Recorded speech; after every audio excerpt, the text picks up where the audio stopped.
The nearby village simply knows you as the hunter who lives in the forest, but you have a dark secret: you are the former Dark Lord. Today you returned from a hunt and found the hero that defeated you in your hut. I was pleased with my hunt today. A plump, young hog.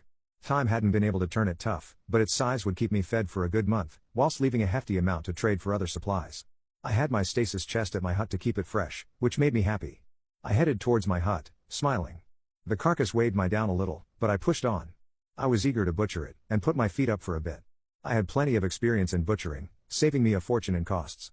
Having lost everything once, I was careful with the little I had. My hut came into view.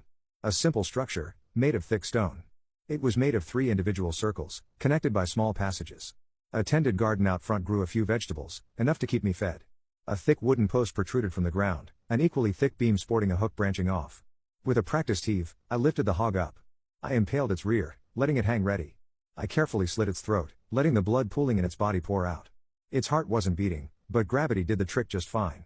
I wiped my blade, sticking it in the sheath before heading inside. As I stepped in, I froze. Someone was inside. They sat in front of my empty fireplace, in a simple wooden chair. They looked up as I entered, though there had cast their face in shadow. I let go of the door, easing my hand to my knife. I thought your home would be more impressive. I knew that voice. I knew it very well. It once was backed with strength and power, filled with a thirst for justice.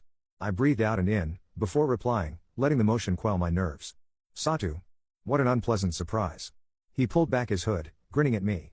I thought you would see right through it. I didn't bother unsheathing my dagger. I was no slouch, but he was clearly stronger than me. My loss of the Thorn Throne had guaranteed that. I thought you would have been here sooner, when you found out I was alive.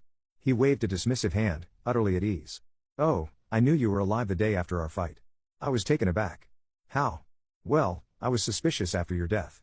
You had burned to nothing. There was no ash or anything. So I scried you, and saw you running. He leant back, lacing his hands behind his bald head. I thought about hunting you down, but then you didn't try and rebuild. You wandered for a year or so, before making a home here. I figured why bother you. I let out a sigh. With a shrug, I removed my hunting cloak, hanging it on a hook. Why are you here then? I wandered over to a leather case on the side, unrolling it.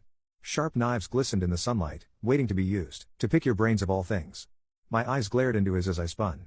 He was certainly still full of surprises. Why? His easygoing nature went hard. This was no longer just a man. This was a hero, in all his might. There are rumors of a new Dark Lord rising. Similar to you, building an army of demons and undead. I knew what he was asking now. You want to know how he will start? He nodded. Of course. I would rather nip this in the bud, than go through what you did again. I gave a humorless smirk back. Yeah. Fine, if it will get you out of my hair. I picked up the bundle, heading towards the door. We can talk as I butcher.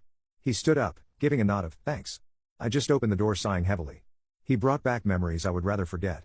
The sooner I got rid of him, the sooner I could go back to my quiet life.